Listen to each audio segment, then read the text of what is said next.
And suddenly, he realized the worst part of all: he didn't have a good answer.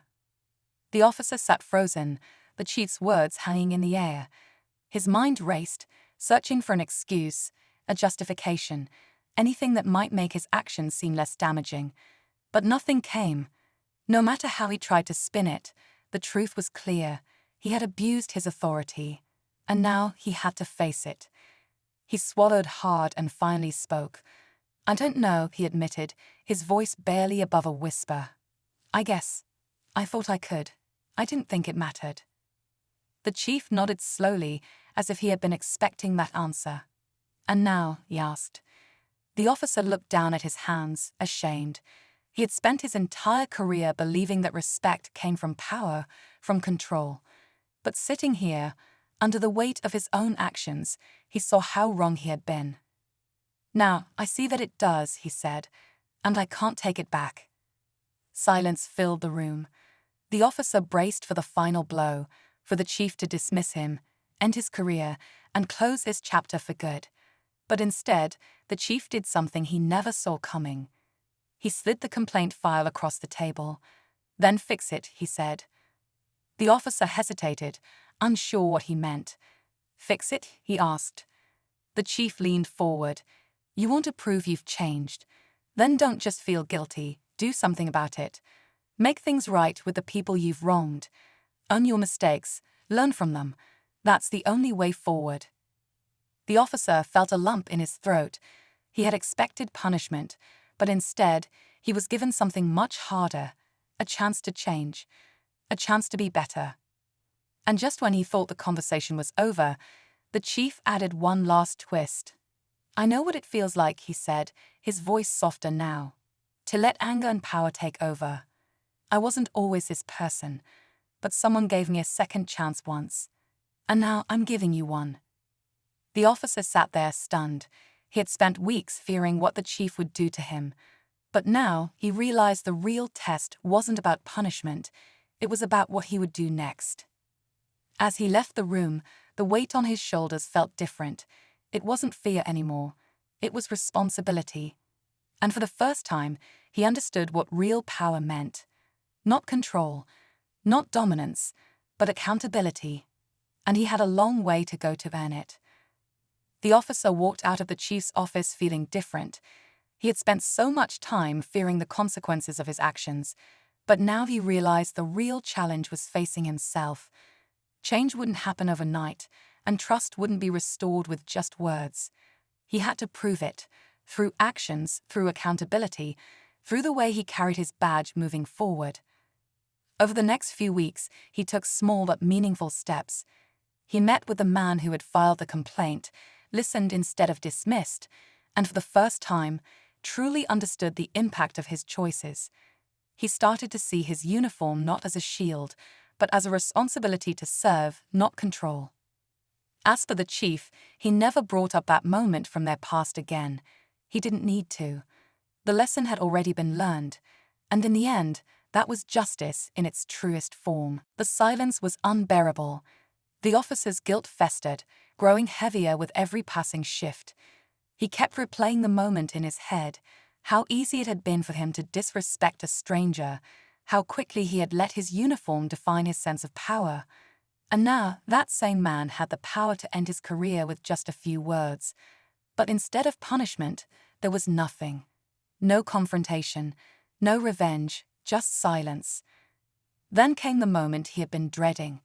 One afternoon, he was called into the chief's office. He hesitated before stepping inside, bracing for whatever was coming. The chief sat behind his desk, calm and unreadable. For a long moment, he just looked at the officer, the air thick with everything unspoken. Finally, he spoke. "Do you remember me?" The officer's throat went dry. He could lie, pretend he didn't recognize him, but he knew it wouldn't matter. His past was sitting right in front of him. He gave a small nod. The chief leaned back in his chair, his expression unreadable. "I remember you," he said, his voice steady. "I remember that day, every second of it." The officer gripped the arms of his chair, his heartbeat pounding in his ears. He wanted to apologize, to explain, to say anything that might undo what had already been done. But before he could speak, the chief leaned forward, his voice lowering. "I could fire you right now," he said, the words sinking like stones in the officer's chest. "I could call a meeting, tell the entire department what happened, and make an example out of you." The officer swallowed hard, his palms sweating. He could feel the walls closing in. "But I'm not going to do that," the chief continued, "because I don't need to." The officer frowned, confused. The chief studied him for a moment, then spoke again, his voice sharper this time. "I want you to understand something. Power doesn't protect you from your actions, and it won't protect you from this." The officer's mind raced. "From what?" he asked cautiously. The chief let the silence stretch before finally answering. "From yourself." The words hit harder than any punishment could. The officer had spent weeks fearing what the chief might do to him. But now he realized the real punishment had already begun, and it wasn't coming from the chief, it was coming from within. The officer left the chief's office feeling like the ground beneath him had shifted. He had expected rage, expected consequences, maybe even expected to be fired on the spot. But this was something different. The chief hadn't punished him.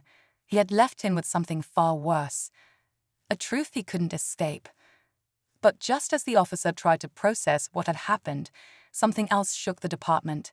A case had surfaced, one that put the entire police force under scrutiny. A civilian had come forward with a complaint against an officer for misconduct. The details were murky at first, but when the official report came through, the officer felt the blood drain from his face. The complaint was about him. It was an incident from months ago, one he had forgotten, or tried to. A routine stop that had turned aggressive. He had spoken harshly, acted without patience, dismissed the man's rights like they didn't matter. And now, with the new chief in charge, there was no ignoring it. The department buzzed with whispers. Officers who had once brushed things under the rug now watched carefully, wondering how this new leadership would handle the situation. Would the chief let it slide, or would he make an example out of him? The officer couldn't think straight. The fear of losing his job was real now, but so was something else. A deep, gnawing realization that the man sitting in that office had been right. Power had protected him before, but now it couldn't save him. When the chief finally called for a formal review of the case, the officer knew there was no running from it. He would have to face his past, just like the chief had made him face that moment in the office. But as he sat in the meeting room, waiting for his fate to be decided, something unexpected happened. The chief walked in, holding the complaint file in his hands. He looked at the officer for a long moment, then did something no one expected. He set the file down, folded his hands, and said, "Tell me why you did it." The officer blinked, caught off guard. This wasn't a lecture.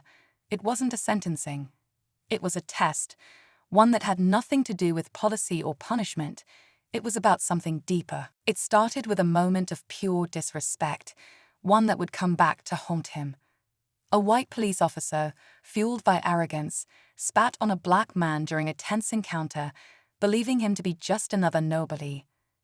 But what he didn't know was that this man wasn't just anyone. He was about to become his new boss. This story isn't just about one shocking act. It's about power, justice, and the consequences of our actions.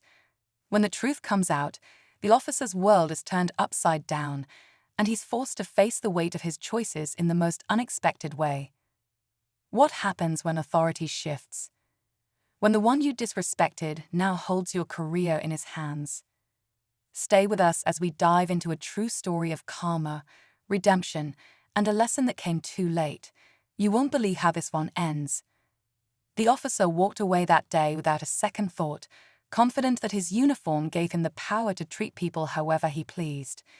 To him, the man he had insulted was just another face in the crowd, someone he'd never have to think about again. But he was wrong. Behind the scenes, things were already shifting. The city's police department had been under scrutiny for months, facing pressure to bring in new leadership, someone who could restore trust in the community. And change was coming faster than anyone expected. The officer continued his days as usual, never realizing that the man he had humiliated was being prepared to step into power. A few weeks later, an announcement rocked the department. A new police chief had been appointed. As the officer listened to the name being called, a chill ran through him.